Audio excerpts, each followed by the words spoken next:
Be ready. 10 seconds to go.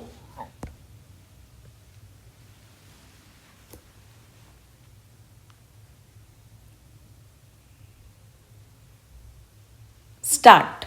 It is particularly appropriate that in this year of Mahatma Gandhi's centenary, the Patel Memorial Lectures should be devoted to the study of some aspect of his life and thought. This would have gladdened the heart of Sardar Patel, who worked valiantly with him and after him in the service of the country and left the impress of his vigorous personality on many aspects of our national life.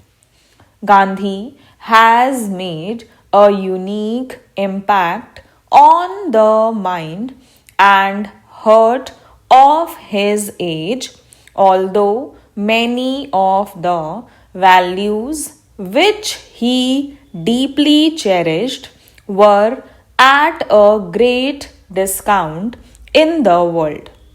This is a good opportunity for us to assess some of the results of this impact as objectively as possible and to examine his relevance to the modern world. There are many persons, not all by any means, his detractors who sincerely think that the Gandhi era is over. They recognize that he provided brilliant leadership in the fight for freedom as well as in many other fields, where results are neither easily perceptible nor quick to mature, but having done that, his role has been completed, and many of his teachings are not really valid now either for India or the world. We would do well to recognize this new trend, particularly in the younger generation, which did not have the stirring experience of actually seeing him and coming under the spell of his personality. Is this a really correct and complete assessment? I hope to examine some facets of this criticism in the course of these lectures. While I appreciate the relevance of this theme to the occasion, I do not quite know why I have been chosen for the honor. Some of his friends and co workers are luckily still alive, a few of them present in this hall who had known him longer and more intimately, whereas I came into contact with him mostly in the last decade of his life. They could have done fuller justice to the theme and spoken with great authority. Also, only last December, one of his close co workers and a careful student of his thought had spoken on a somewhat similar theme. This is indeed good, but you will agree that this does rather cure my pitch. However, I am grateful for this invitation because it has led me to a restudy of Gandhi's writings again, and this has been an enriching spiritual experience.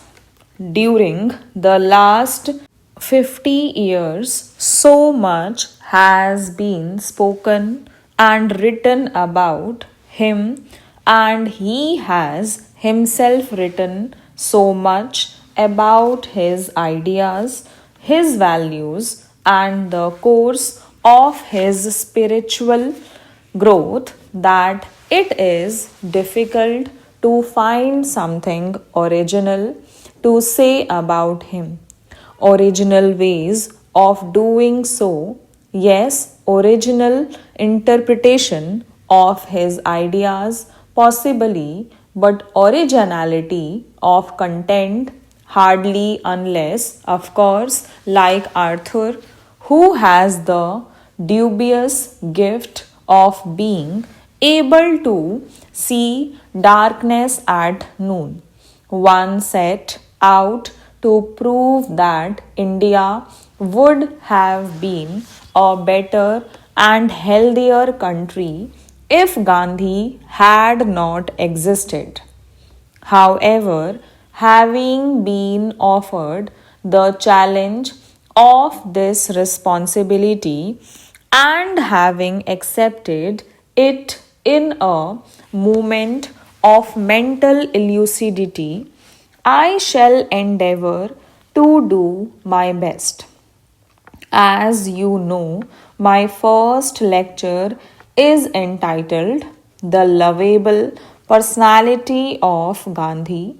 The second, Gandhi's Concept of Religion. And the third, Gandhi's Concept of Culture. I consider the last two to be particularly significant facets of this thought, both for India and the rest of the world. I have not considered it necessary to detail his political and economic ideas because they have already received adequate attention and their roots really lie in his religious and cultural ideas.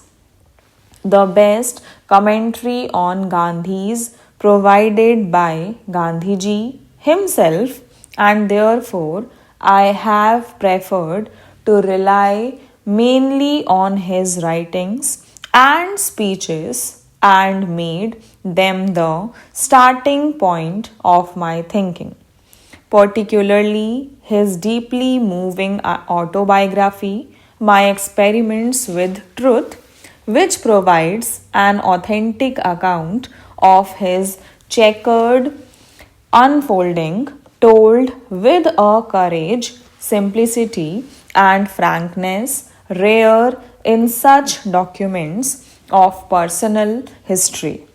Many years ago, I had read the book and it gave me a glimpse of his mind, simple and intricate, modern and yet steeped in tradition.